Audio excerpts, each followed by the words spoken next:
Oh, what's good, people? It's your boy GreedHD coming at y'all with another video today. And today, I'm actually going to be discussing the Jujutsu Kaisen manga chapter, the latest manga chapter that came out, which is 133. But without further ado, I'm going to let the intro play and we're going to hop right into this.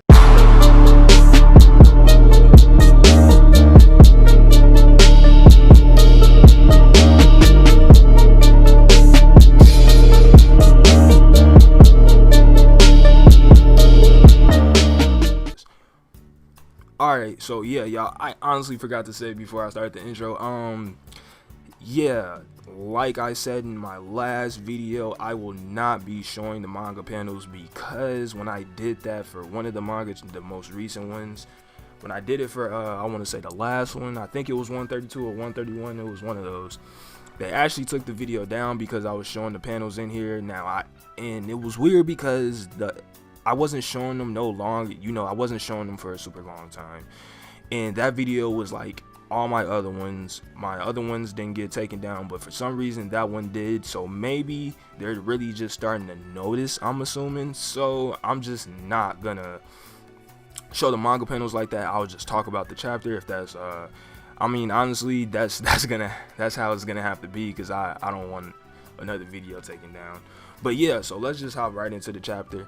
Now, I already read it, and the chapter starts off with we see Toto, and then what is that other guy's name? The guy that was just with him, like on the battlefield while he was fighting Mahito with Yuji, and he actually, he took care of Nobara, and it says the time is 11:09 p.m. Floor B5, Fukushin Line, platform Shibuya Station, Tokyo Metro. Now, I'm pretty sure this is before the fight with Mahito, because Toto says it seems that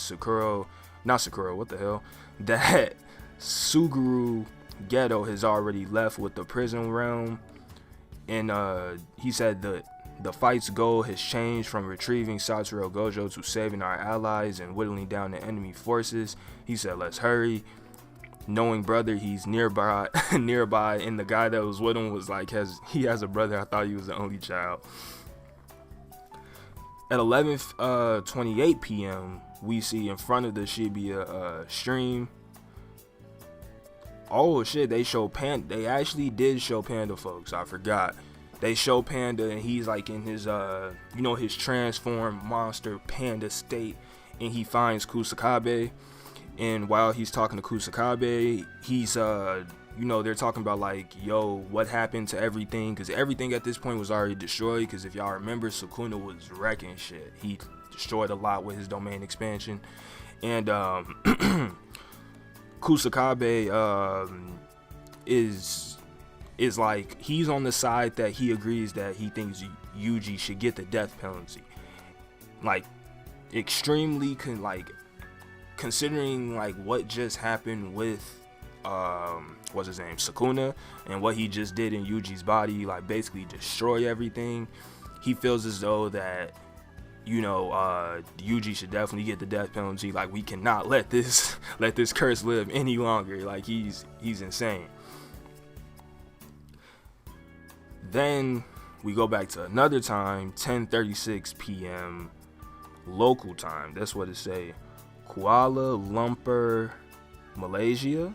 Is that what this is? Yeah, is that okay? Okay.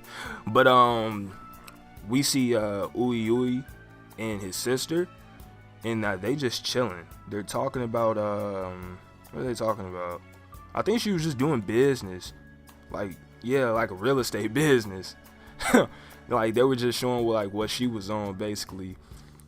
And now we see at another time, it seems like in this chapter they were showing like what everybody was on at different times. Basically at 11:28 p.m. floor B3 Shibuya Station, says, I have to go. Yuji Itadori, what are you have to know? And what, I'm pretty sure this is all, I think this chapter is showing 11:28 p.m. 11:36 p.m. Wait, nah, ain't no way, bro, cause I know that fight with Toto and them ain't happen that fast. They also showing Toto with his hand, but I could have sworn Toto lost his hand, if I'm not mistaken. Damn, bro, these times are low-key confusing the fuck out of me. I can't lie. Okay, so now we're at a part where 11:36 p.m. at the remains of Shibuya Police Station, Utagawa Police Box. Shall I save you? Remember in the last chapter we left off with Geto actually coming to the battlefield where Mahito and Yuji were, and Yuji's basically rushing at, Geto, saying give back Gojo Sensei. Geto proceeds to explain. I'm assuming he's explaining his curse technique. He says in the mid-Edo period, people connected catfish and earthquakes, and they spoke of the connection as a mystery. They believed that a giant catfish moving underground was the cause of earthquakes. It looks like he sent a catfish underground and created like a hole in the ground, and Yuji fell through it. Bro, that's literally oh man, that's what's his name? Oh, I can't remember. Fujitora from One Piece. That's literally what he can do. He has like this gravity thing, and that's kind of like what he just did to Yuji. He just like made him fall. But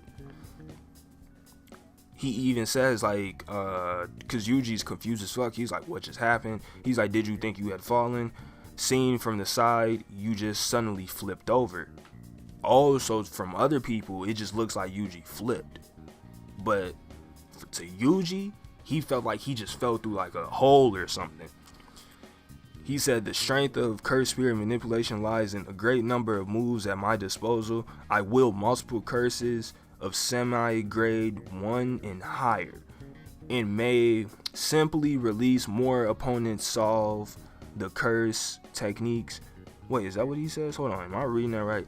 And may simply release more when opponents solve the curse technique and overcome them. Okay, so yeah, he like, I see how his curse technique works. I actually like it. It's pretty cool, and it's different because he's basically saying like he switches it up like every so once in a while. Like once his opponent figures it out, he pulls out a whole another one to deal with him. So honestly, he has hella weapons at his disposal. It's kind of like Fushiguro, but like Fushiguro is like summoning them. This nigga Geto, he's like he just has them. They're kind of like his weapons at disposal. Of course, I don't have to allow time for that and may simply pile on the attacks. Okay, so yeah, he clarifies that he doesn't have to, pile on all, or no, he doesn't have to wait for his opponent to figure out what he's doing. He can honestly just, shoot hella at them at once, like when they're confused and don't really know what's going on, and handle them that way. And that's what we're basically seeing right now. He shot something else at Yuji. I don't know what this is though, but he's sent Yuji right back down into the hole again. It fucked him up.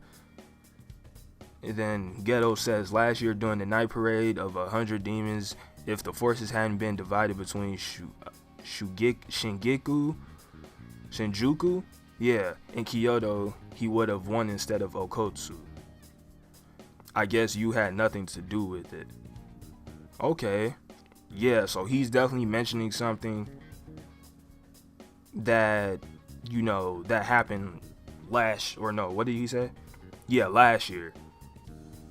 Yuji is just consistently trying to, get back up, and, he's trying to get Gojo back.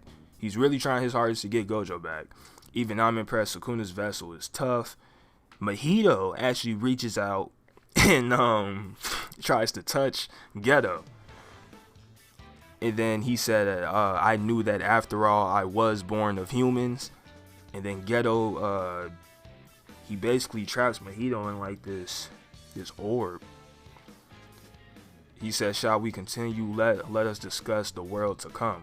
So that was the end of the chapter. So now it's pretty much seeming like in the next chapter, I'm assuming that Geto is actually going to tell like what he's been on, like what his plan has been. And I don't know if y'all remember, but the twins that Geto was taking care of, they already clarified that this is not the Geto from the Gojo backstory. Like, this isn't the same Geto that was Gojo's like friend. This is some, I'm assuming this is a curse that took over Geto's body, because Gojo said that he killed Geto. But now it seems like that a curse took over his body for whatever reason. We still don't even know why. So I'm pretty sure we're gonna find out next chapter why, and since Geto is there, he's gonna explain a lot more. But that was it for this video. Hope y'all enjoyed this. Like, comment, subscribe. I am out this bitch, and I will see y'all in the next one. Know that the numbers go like 1, 2, greed. Thank you for being a GreedHD nigga.